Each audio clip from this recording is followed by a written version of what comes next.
All right, guys, we are back with some more Monster Energy Supercross for today. This is kind of a challenge video, I guess, but I wasn't really sure what I wanted to do with the game, post-launch, and I don't know. I was just thinking it could be fun if we tried to make a track, a custom track that didn't have any straight, whoops, or corners on it. So that's what we did.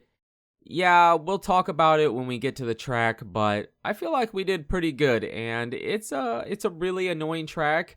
It took me quite a while to get the laps that I have for you today. It's a really annoying track because you need straight to space the jumps out, and we don't have any. So let's jump into the track, check it out. Let me know in the comments what you guys think, and we'll go from there. Alright, so before we get to the track, I do want to highlight the bike and rider we have here. It is a mod by Pay 2021. The gear, I believe the gear is a mod for the Fox gear and the Red Bull helmet and the graphics kit on the CR250. So Pay 2021, sweet mod for the CR250. But the track, as you can see, the first rhythm section, the second rhythm section, even this section we're going through was okay. I actually enjoyed it. I feel like this was the best part about the track. Heading over the triple was pretty easy to get, but then we head into a section, we double over the hip, double again, and then have a triple. This section, this is kind of where it starts to get a bit annoying. Specifically the section after this table section, it was really annoying because pretty much what I was trying to do was have a bunch of variety in sections on the track and not have it be too repetitive. The way we hit it here is how I would prefer you hit it, but there is a few different ways through that section. It just, if you don't have any straight pieces, it just doesn't work very good because you don't have the spacing you need. So you end up having this, everything is just too close together, and you end up casing, or it's just really hard to have a timing in it, you know what I mean? And you might say, I mean, we for sure didn't use any straight pieces. The only straight is the start straight, which I have to use, and I believe I used 1 or 2 straight pieces to connect the track back to the start straight after the finish line. So you have to do it. You cannot connect the track with anything besides the straight piece. So I didn't want to have it, but it had to happen because otherwise we couldn't validate the track.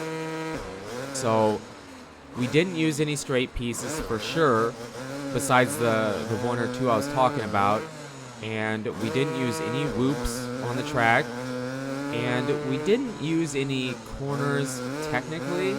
Now I know you might say, well, that hip, it's in the turn section. Yeah, maybe, but it's a jump. It's a jump for me. Most of the time we're either taking off or landing on it. A few sections we do roll it because that's just the way I built it, but for me, I'm not going to be real picky because I'm going to call it a jump, not a corner. That's just what I'm doing because, again, we are using it either as a jump or a landing. And the easiest way to do this, it was tough. It was really tough. I challenge you to try it. I really do. I challenge you to try to do this and make a fun track, but have it be challenging and the least annoying as possible because it was really annoying. Again, I'm going to keep saying it because it was. This was probably one of the most annoying tracks I've ever played. Also one of the toughest tracks because, not because I made it, but because you have to have... Again, you have to have spacing. Spacing is key in making a fun track where, I don't know, where you're not casing everything.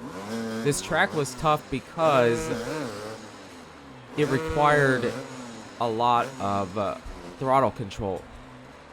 Like, it was really tough. The easiest way, what I was trying to say is the easiest way to do this, in my opinion, is to use the landing. There's 3 different versions of the landing you can use, and since that jump is has a lower pitch, it stretches out. It puts a bit more spacing in between the next jump. So I would suggest you use the landing when you feel like you need to breathe a bit when making the track. Now the finish line, it does appear as if it has straight between it, but it doesn't.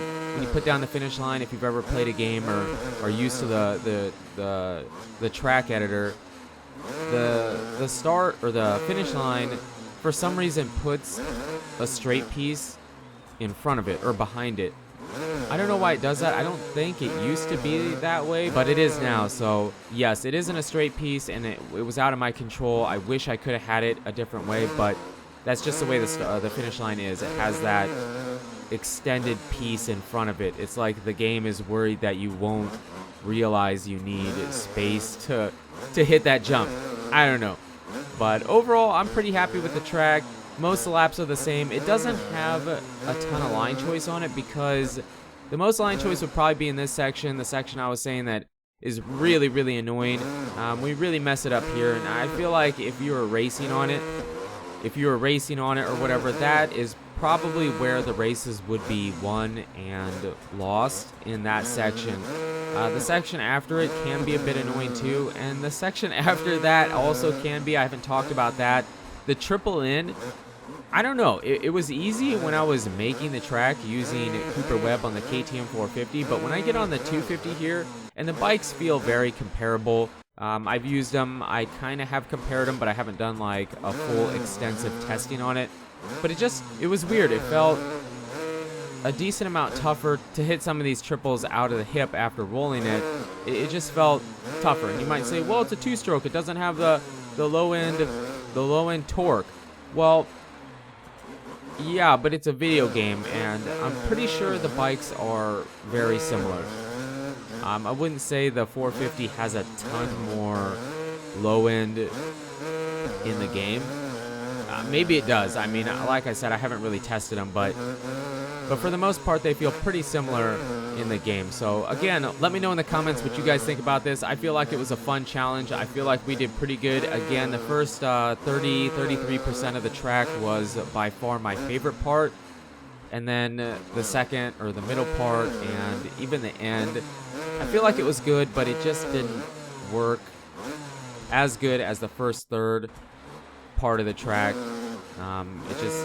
Yeah, I don't know. It was fun though. It was a fun, dumb idea that we tried doing. It also could probably be my top, or in my top 2 or 3 most annoying tracks ever because of not having the spacing. You know, I can't stress it enough. Spacing is key when you make a custom track. You have to have it. I don't know. It just doesn't work very good. But I guess it does make it a bit more realistic with the throttle control, and just having to negotiate the track is tougher. It isn't full sending everywhere. Not all the time, specifically on this track. But you guys and girls are absolutely amazing. Thank you so much for the support on the channel lately. It really does mean a lot. And until the next video, take it easy.